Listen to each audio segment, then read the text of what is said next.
friends, and welcome to today's video. My name is Ashley and I make videos about minimalism, simple living, and just living a Christian lifestyle as a stay-at-home mom. And something that has always been a huge part of my life is just choosing to live more minimally. I find that it just really brings me so much more peace having less stuff everywhere all the time and more things to clean than I have time in the day. And this type of lifestyle has really helped me have more time and freedom and flexibility to focus on things that are more important to me. Spending more time with my husband, my son, and Jesus, because I'm not spending so much time constantly reorganizing and decluttering and things like that. And so I know a big question that a lot of people wonder is minimalism even possible when you have kids? And let me tell you, yes, it is. And so if you've been a subscriber of mine since the beginning, and I'm talking 10 years ago when I was single, living alone, in my own apartment, just working my teaching job, you'll remember I posted a lot of videos about minimalism. Now, fast forward 10 years, my life has changed drastically, and I have a very rambunctious 3-year-old boy who loves to be in anything and everything all the time, and I truly think making messes is just his favorite pastime.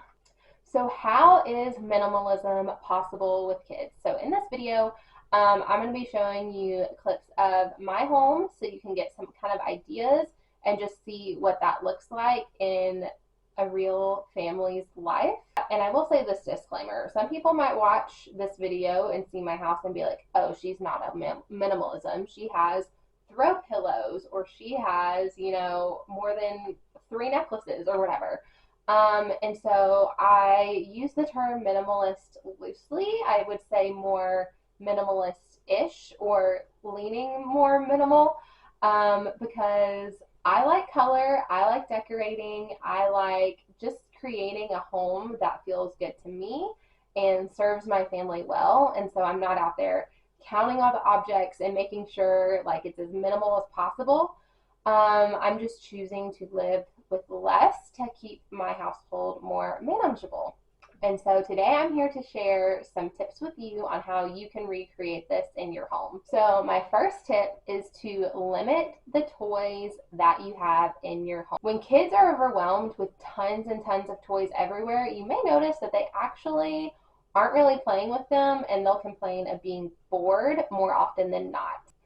And as a mom, you're probably racking your brain like, what in the world? You have so much stuff. How could you possibly be bored?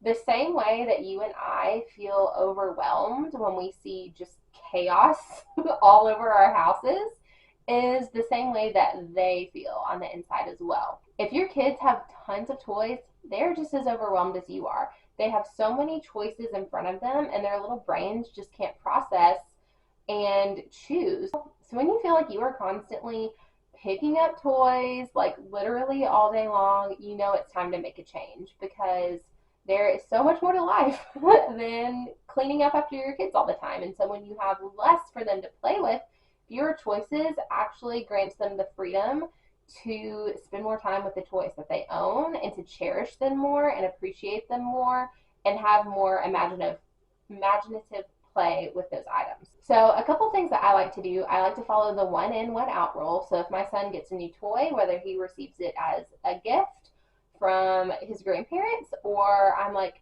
hey, I think, he might really enjoy Lincoln Logs, and so I buy him this toy, we're definitely taking a toy out of the house.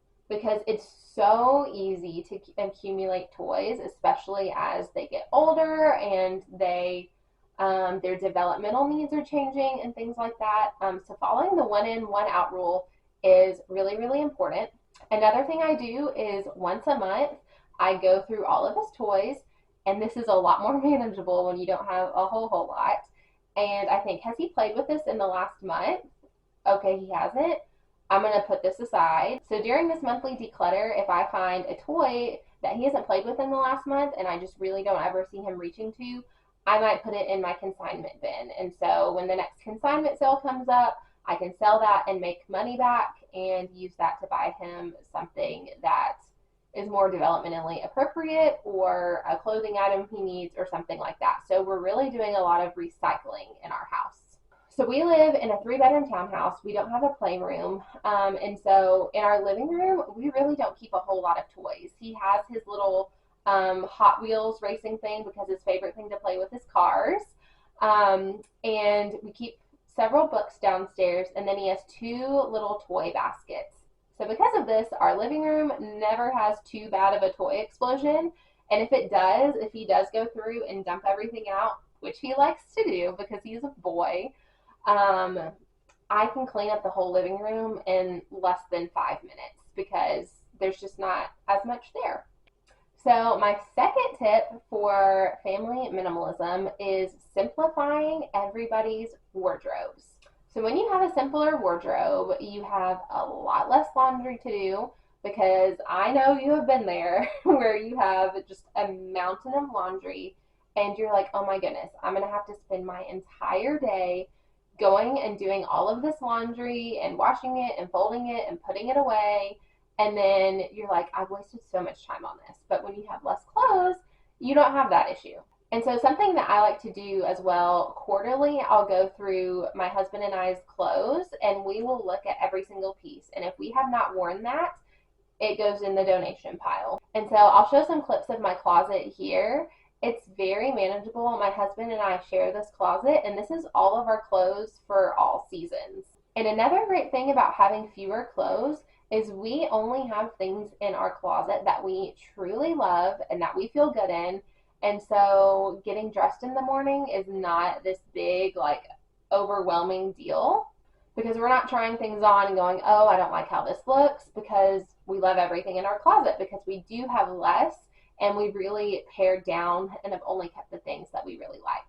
Now, with kids' clothes, especially babies and toddlers, this is a little more tricky because it feels like every 3 months you're having to buy an entire new wardrobe. And so something that I like to do before each season is I'll make out a list of the items that I want, and I will stick exactly to that list. So I might put on my list 3 pairs of pants. And so I'm going shopping for like a pair of like church pants for Ryman, and then jeans, and then some play pants or whatever. And only buying those things. And it can be tempting, especially if you have a daughter, I am sure, because I tell Keaton all the time, if we had a daughter, we would be so broke, because baby girl clothes are so cute. And even though I have a boy, sometimes I'm tempted to buy girl clothes in case our next child is a girl, because I just think they're adorable. So it's a little easier if you have a boy, but kind of same principle applies, just really being mindful of what you're bringing in. Do these pieces go with other pieces well? And just thinking through those things. So my third tip is to limit paper clutter.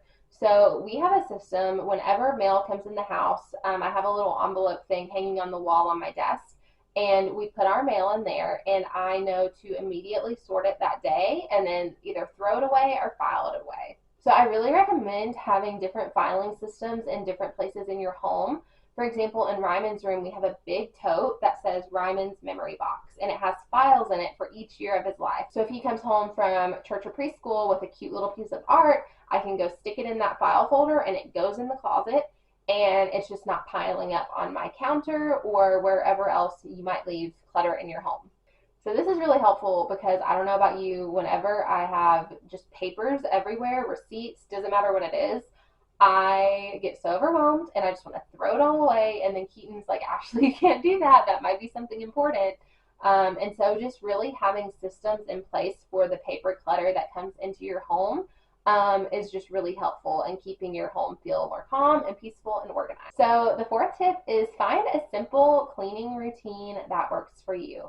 And so for me, I have each day of the week, Monday through Friday, is something specific that I'm working on, and I try to make the task about 30 to 45 minutes at the most. So for example, Monday is grocery day, which that one definitely takes longer than like 30 or 45 minutes. And then Tuesday is laundry day. Wednesday, I clean the bathrooms. Thursday, I think I clean the kitchen, and so on and so forth. And so having this simple routine allows me to keep my home clean and tidy, and also kind of simplifies my mind a little bit because I know exactly what I'm going to do each day, and I know if I do these things, my home is going to stay clean. Okay, and then my last tip is to really go through your kitchen and evaluate everything in there.